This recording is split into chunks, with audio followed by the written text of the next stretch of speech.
आज हम बात करने वाले हैं जुबिलेंट फूडवर्क्स के बारे में, जो कि एक कंपनी है 1995 से स्टेबलाइज्ड है, एक जानी मानी कंपनी। थैंक्स टू भारतीय फैमिली जिन्होंने इस कंपनी को इस लायक बनाया, जो कि आज franchise like Domino's, Popeyes and Dunkin Donuts कंपनियों की ब्रांड डेवलपमेंट करती है अक्रॉस इंडिया, श्रीलंका, बांग्लादेश, नेपाल जैसी कंपनियों में। तो क्या आप जानते हैं इस कंपनी का अपना खुद का भी एक ब्रांड है? यस, हॉन्ग्स किचन के नाम से, जिसके 14 आउटलेट्स हैं across 4 cities. Yes, you are right. चलिए जानते हैं इस कंपनी का क्वार्टरली रिजल्ट। इस कंपनी का क्वार्टरली रिजल्ट इतना अच्छा है इस बार, जो कि इन्फ्लेशन को भी बीट करता हुआ है, और इस इन्फ्लेशनरी पीरियड में इस कंपनी का ऐसा परफॉर्म करना I can say is just an awesome. तो आइए देखते हैं कुछ पैरामीटर जिससे आपको भी अच्छे से समझ में आएगा कि इस कंपनी का परफॉर्मेंस पिछले साल से इतना बेहतर क्यों रहा है। इस कंपनी की रेवेन्यू ग्रोथ 14.5% YOY रही है as compare to their previous year. बात करते हैं इस कंपनी के profit after tax, which is 1206 crore, जो कि परसेंटेज में देखें तो 63.6% बनता है। इस कंपनी का EBIT, which is earning before interest and tax, yes, earning before interest and tax 304 crore है, जो कि परसेंटेज में 43.3% बनता है। और इस कंपनी का इतना आउट परफॉर्म करना मार्केट को, वो भी इस राइट नाउ इन्फ्लेशन पीरियड में, इज़ जस्ट एन ऑसम। चलिए जानते हैं इस कंपनी के 3 सब्सिडरीज कंट्रीज़ जहां इस कंपनी के आउटलेट्स हैं, जो कि श्रीलंका, नीदरलैंड और बांग्लादेश हैं।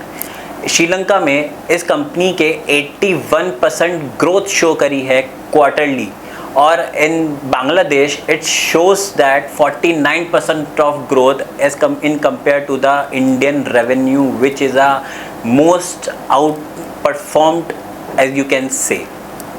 जानते हैं इस कंपनी के कितने स्टोर्स रह चुके हैं और इस कंपनी ने कितने सिटीज़ में आउटलेट हैं वे इन 2022 के क्वार्टरली 1 में और इन 2023 के क्वार्टरली 1 में। इससे आपको अच्छे से पता लगेगा कि इस कंपनी की ग्रोथ परफॉर्मेंस किस हिसाब से है। इन 2022 के क्वार्टरली 1 में इनके टोटल 1380 स्टोर्स हैं, which is all about 298 cities में फैले हुए हैं। एंड इन 2023 के क्वार्टरली 1 में इनका टारगेट 1625 स्टोर्स का है across 349 cities. This company has aggressively capex mode not in India but also in foreign countries.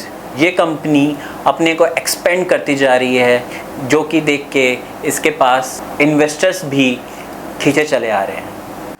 We are going to discuss about some driver for this company and the future growth perspective for this company. So this company has divided their drivers into a 5 category.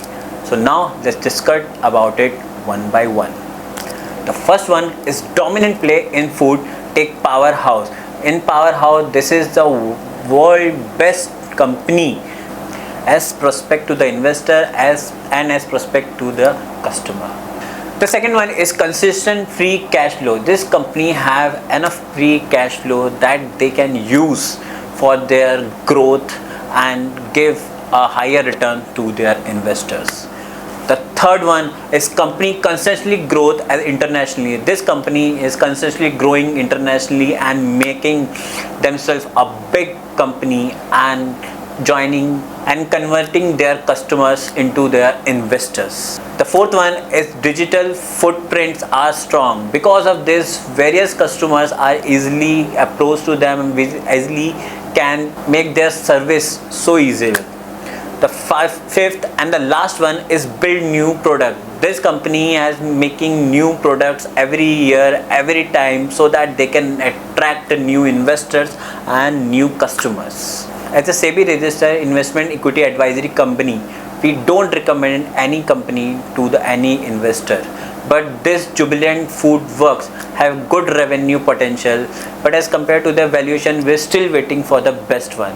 So here I'm going to close this video. So please like, subscribe and write down your comment any question to the comment below. Thank you.